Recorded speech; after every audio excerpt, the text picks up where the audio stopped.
नगर पालिका सभागृह में परिषद की हुई बैठक, पार्षद सहित अन्य लोग रहे मौजूद।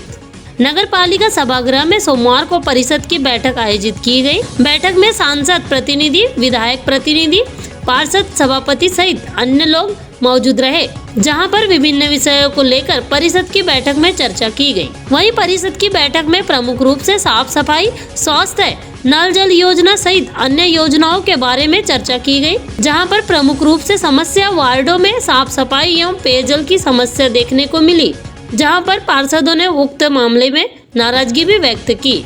BNN टाइम्स के लिए बालाघाट से दुर्गा शरणागत की रिपोर्ट। ये स्वच्छता तो बराबर लगातार चल रहे हैं, लेबर भी चल रहे हैं, पर कचरा गाड़ियों की समस्या है कि बहुत साल पुरानी हो चुकी है, तो उसको रिपेयर करने में हमको ज़्यादा मतलब फंड की भी आवश्यकता पड़ रही है और रिपेयर जल्दी नहीं हो पा रहे हैं। तो अभी नई गाड़ियाँ आ रही है, तो कुछ वार्डों में तो गाड़ियाँ बिल्कुल नहीं है, तो वहाँ देने की बात चल रही है, कल शायद आने वाली ऐसा है। तो 4 गाड़ियाँ पहले आएगी, फिर 16 गाड़ियाँ फिर बाद में आएगी। तो जो वार्ड मतलब चिन्हित है, उन वार्डों में बांटने की मतलब दिया जाएगा। शादी हाल तो चिन्हित हुए, लेकिन शहर में कितने रेस्टोरेंट्स चल रहे हैं। यहाँ पर आप भी जाते हैं, यहाँ के सभापति भी जाते हैं, यहाँ के पार्षद भी जाते हैं, और इसके बड़ी और यहाँ के जो अधिकारी हैं ये भी रेस्टोरेंट में बैठ के खाना खाते हैं, और इनको इतनी बड़ी जानकारी आज तक के नहीं है कि शहर के अंदर कितने रेस्टोरेंट्स हैं। ये सबसे बड़ी समस्या नगर पालिका की आ रही है। तो आप क्या करेंगे, आप कितने रेस्टोरेंट्स हैं और किस तरह का नोटिस दिया जाएगा?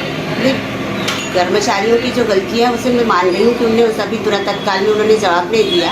फिर भी कुछ जगह जैसे जानकारी की जो है, तो नए तो हर दिन प्रतिदिन बनते रहते हैं, है ना।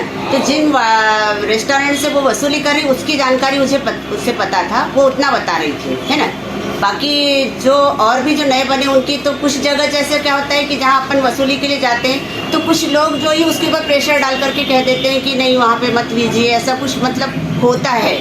इसलिए हम उसके पक्ष में नहीं हैं, क्योंकि हम ये चाहते हैं कि सभी से वसूली की जाए, जिससे हमारे नगर पालिका का लाभ हो। गृहिणी है आप, आपको मालूम होना चाहिए रेस्टोरेंट्स या किचन जो रहता है उसमें से हवा पास होने की जगह होना चाहिए। जितने भी रेस्टोरेंट चल रहे हैं इनने अपना किचन रोड के तरफ कर दिया, जिससे आने जाने वालों को मिर्ची की धूस लगती है और कई घटनाएं भी हो चुकी हैं। और इसको लेकर क्या करेंगे आप, कौन से कदम उठाएंगे? उसके लिए विशेष कदम यही है कि उनको नोटिस दे करके 2 से 4 बार हिदायत दिया जा रहा है, नोटिस भी दिया जा रहा है, और उनसे वसूली की जाए ज़्यादा से ज़्यादा।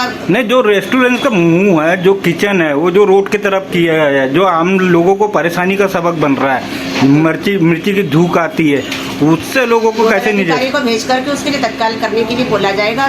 अभी आज मुझे पता चला है कि कुछ जो आप जैसे बता रहे हैं कि भाई रोड के तरफ उसका किचन का मुँह है करके। अब चाहे हम लोग तो रेस्टोरेंट में खाने जाते पर देख नहीं पाते ना कि उसका किचन किधर है, ये नहीं देखने गया ना मैं तो, है ना। इसलिए मैं ये कहूँगी वो नोडल अधिकारी से कि भाई उस किचन को मतलब देख करके उसके ऊपर नोटिस दे, कार्यवाही की जाए। ये उसके पक्ष में मैं भी रहूँगी, क्योंकि सभी आम जन को से तकलीफ है। लगातार शिकायत मिल रही कि वो ध्यान नहीं दे रही है ना रेस्टोरेंट पर ना सफाई पर, ऐसे अधिकारी पर कार्रवाई क्यों नहीं करी आपको? कार्यवाही कर रहे हैं ना भैया, लगातार करती शिकायतें मिलती जा रही कि वो काम नहीं करते। खुद पार्षद ये बात रख रहे हैं, कब तक ऐसे अधिकारी पर कार्रवाई की जाएगी? भैया वो कार्यवाही करने जाती हैं। अब कुछ लोग जो है उससे, अब मैं उसके बारे में ना मैडम लोगों से पूछ के बता दूंगी, है ना। माननीय विधायक श्रीमती अनुभा मुंजारी जी द्वारा मुझे यहाँ विधायक प्रतिनिधि नियुक्त किया गया था और परिषद की आज पहली बैठक थी। बैठक में जो विषय सूची लाई गई थी, उस विषय सूची पे परिषद के सम्मानीय सदस्यों द्वारा चर्चा की गई, और कुछ बातें जो विषय सूची में दी हुई थी, जहाँ कुछ ऐसा समझ में आया और अध्यक्ष जी की परमिशन के बाद जहाँ मुझे सुझाव रखना पड़ा, वहाँ पर मैंने अपने सुझाव रखा है। और परिषद के हित में, जनता के हित में जो जनता को लाभ मिल सकता है, उन सुझावों को परिषद ने भी अमल में लाया।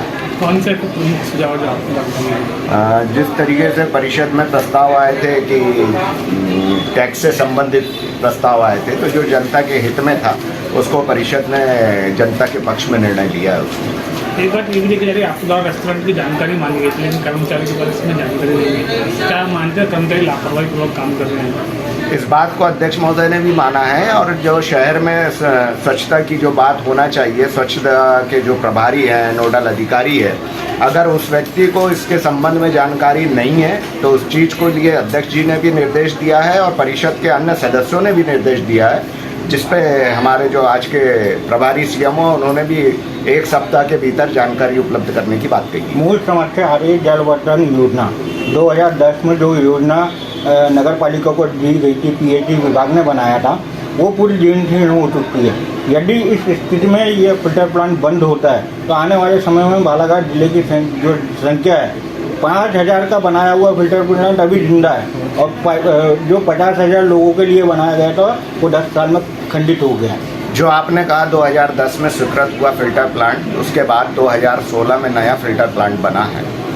नवीन जल आवर्धन योजना जो अभी चालू है, उसी के संबंध में सम्मानित सभी पार्षदों ने बात रखी है, और जिस तरीके से नए फिल्टर प्लांट की जो आप बात कर रहे हैं वो अभी कार्य करने में है, शुरू है, उसमें प्रगति पे चालू है, शहर में जनता को उससे पानी मिल रहा है। पुराना जो फिल्टर प्लांट है, अगर वो पुराना फिल्टर प्लांट अभी चल रहा है, जब तक चलेगा, नए का प्रपोजल नगर पालिका ने भेजी है और नए फिल्टर प्लांट का प्रपोजल अप्रूवल होके आएगा, तो आने वाले 25 सालों में जो जनसंख्या का आधार होगा, उस आधार पे वो फिल्टर प्लांट की व्यवस्था बनाई जाएगी। क्या नगर पालिका इसकी वो रहेगी कि ये पीएचई विभाग को दिया जाएगा? क्योंकि ये जो 2010 में फिल्टर प्लांट बनाया है, ये सबसे घटिया फिल्टर प्लांट है। 2000 बात से सहमत हूँ, और ये शासन किसको एजेंसी बनाता है, ये शासन पे निर्भर होगा।